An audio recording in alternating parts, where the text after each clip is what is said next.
ဆေးရုံဟောင်းကတားဖွားခန်းဝိညာဉ်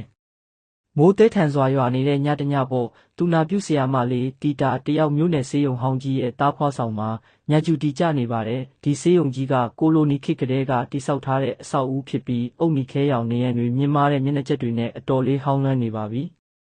တားဖွားဆောင်ရဲ့စင်ကြံလန်းအစုံမှာတော့ပိတ်ထားတာကြာပြီဖြစ်တဲ့အထူးခန်း၃ရှိတယ်အဲ့ဒီခန်းကလူနာမထားတာကြာပြီဖြစ်ပေမဲ့ညဘက်တွေဆိုရင်ကလေးငိုတန်လိုမိမတယောက်ညီးတွားတန်လိုကြားရတတ်တယ်လို့လူကြီးတွေပြောလို့ရှိကြတယ်။တီတာကတော့ခေတ်ပညာတတ်ဆိုတော့ဒါတွေကိုသိမ့်မယုံပါဘူး။ဒါပေမဲ့ဒီညကထူးခြားနေတယ်။ည2 နာရီလောက်မှာမိုးတန်လေတန်တွေကြားကနေဦးဝဲဆိုတဲ့ကလေးငိုတန်တဲ့ကိုသူကြားလိုက်ရတယ်။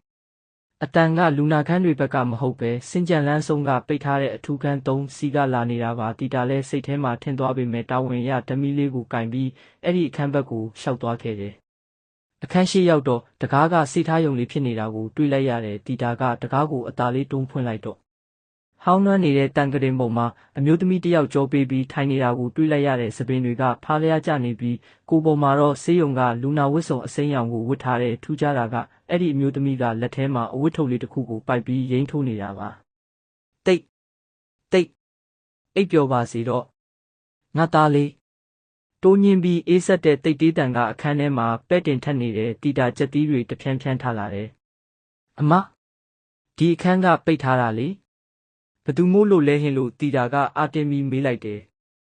ရုတ်တရက်တိတ်တေးတန်ရက်သွားတယ်အဲ့ဒီအမျိုးသမီးကဖြည်းဖြည်းချင်းလှည့်ကြည့်လာတယ်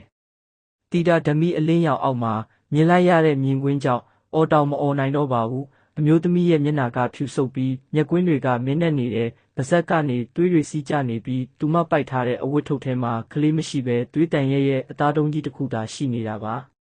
ဆရာမကျမကလေးကိုမွေးပေးပါဦးသူထွက်မလာသေးဘူး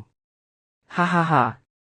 အမျိုးသမီးကကရင်ပေါ်ကနေဆင်းပြီးတီတာစီကိုတရွေ့လာနေတယ်တီတာလည်းလက်လွန်းလို့အနောက်ကိုခြေလန်းဆုပ်ရင်းချော်လဲသွားတယ်တရေမကသူ့ရှိတက်တဲ့ကိုရောက်လာပြီးလက်သေးရှည်ကြီးတွေနဲ့တီတာမျက်နှာကိုကုတ်ဖက်ဖို့ရွယ်လိုက်တဲ့အချိန်မှာပဲ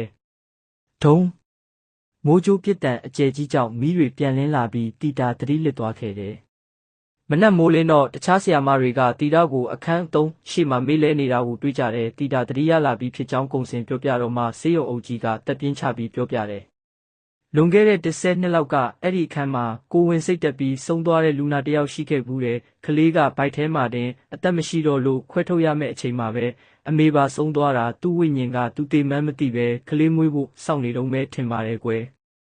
အဲ့ဒီနေ့ကစပြီးတီတာလည်းညကျူတီဆိုရင်တယောက်တည်းဘယ်တော့မှမနေရတော့သလိုမိုးရွာတဲ့ညတွေဆိုရင်အဲ့ဒီအခန်း3စီကနေကလေးချောတိတ်တန်လိုငိုတန်လိုတွေကိုဆေးရုံဝန်ထမ်းတွေရန်ဖန်ရန်ခါကြားနေရတော့မှာပဲဇလန်းလေးပြီးပါပြီဗျာနောက်ထပ်အစ်စ်များလာဦးမယ်